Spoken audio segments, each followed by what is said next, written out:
lot of weird shit in here.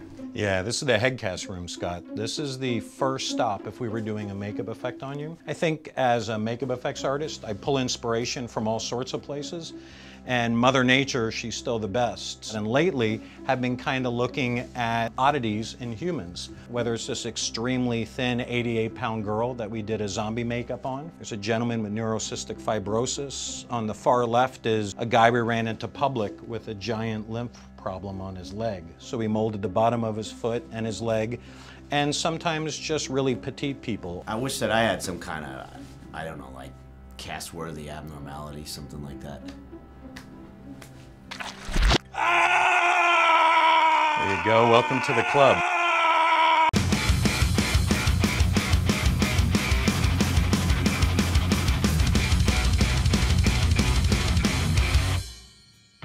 What we have here is a silicone arm.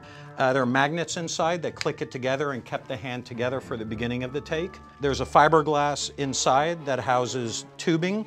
Jeff and Steve here were pumping the blood through that allowed it to squirt out, and it very nicely, strategically just sprayed Scott right in the face. That's what we're looking for, is the blood to fly around so the camera reads it. So this is your shop? Yeah, Scott. Welcome to Atlantic West Effects. We're here in Sun Valley, California. Thank you. And this is where we do the stuff. Friday the 13th, part 6. I was involved with the masks on that. We did Tim and Eric's $1 billion movie. Was Brain Damage your first movie? It wasn't the first film I did, but I think it was one of the first that I got a lot of attention for. I was a fan of Frankenhooker. I had loved Basket Case 1. This was a low-budget film, but there were a lot of effects demands. I was really young when I did it, but it gave me a lot of confidence. It kind of allowed me then to get involved with people I had read about. Tom Savini on Texas Chainsaw Massacre, and then eventually with Rick Baker on Coming to America, Gorillas in the Mist, Gremlins 2. Rick said, hey Gabe, you know, you're crazy. You sculpt the vegetable gremlin. All during this period, Frankenhooker got to make more films. We did Basket Case 2, followed by Frankenhooker. Want a date? Going out? Looking for some action? I see my responsibility as a creature designer is to create impactful images. It was exciting that Leprechaun was seen favorably, and they made a sequel and another sequel, and Warwick Davis and I were the only two associated with it all the way through the 6 films. By the end of it, it became just a treat to look forward to seeing Warwick. As things developed, I would just tweak little things. I would maybe model in layers of airbrush a little more subtly as the years went on. The hairpiece changed a few times. That's really interesting when a character becomes a franchise. This was for Matthew Barney's film, Cremaster 3, and the scene asked for 10 horses to be galloping around a racetrack. I said, I'm not going to be able to attach any prosthetics to the horses, but we knew we could attach prosthetics to a spandex outfit, and that outfit was wrapped around the horses. And in the last minute was over the head, and we had like the trainer there distracting with a carrot, and it was like 1, 2, 3, and it slid over, and as soon as it popped over the eyes, they were fine. So this fellow over here is also from Cremaster 3. This is famous steel sculptor Richard Serra. He gets hit really hard with a hammer, and Matthew said to me, hey, wouldn't it be interesting, instead of doing the conventional thing where you take a hammer and you make a mold of it and you make a lightweight one and whack the actor, he goes, I'm doing the performing and I'm gonna smash him with it. I'd love to not pull the punch. I put a big garage door spring in here. We anchored him down at the base, and right when they swing, it cuts to this head. It's just a few frames, but it's incredibly impactful. Boom, the head goes knocking around. All this kind of graphic stuff was now being channeled into art films. Very strange bedfellows. I personally love delivering all different types of stuff. It's really fun to adapt to what is coming to you.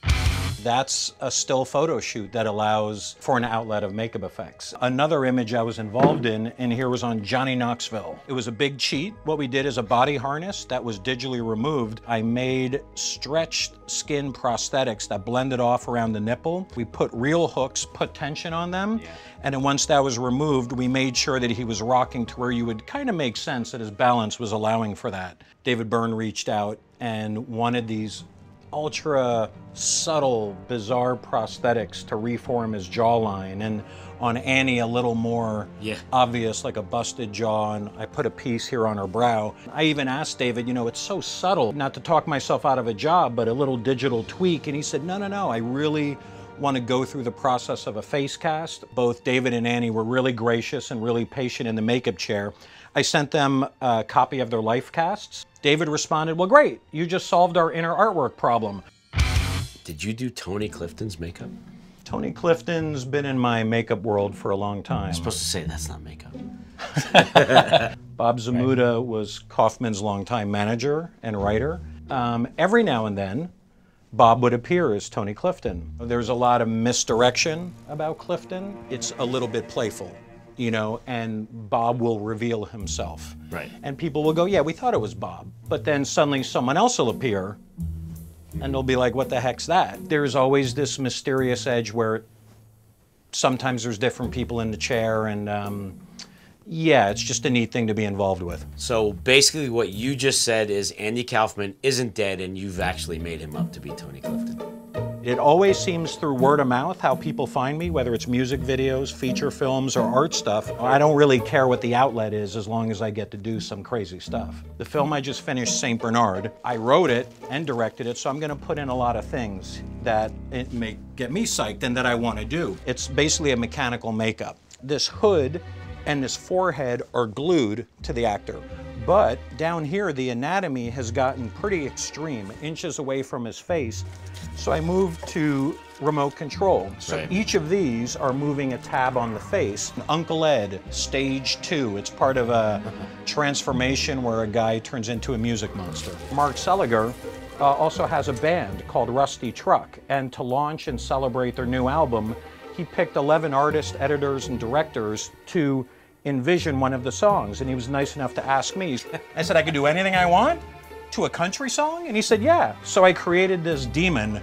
A lot of times we use the softest and most malleable material to convey an effect if it has movement. Almost by the nature of picking the softest material, it's the most vulnerable. You know that you're making it for the film and the film is gonna last, but it reinforces how nice it is that the movie's around. It becomes a time capsule because the pieces go away. We generate so many pieces as a job wraps up. Steve's here smashing up some stuff and we just chuck it into the dumpster. This way we keep the mold shelves wide open, his shop doesn't get cluttered too quick. Gotcha. Amanda needs you to sign a release. Sure. Hi, Amanda.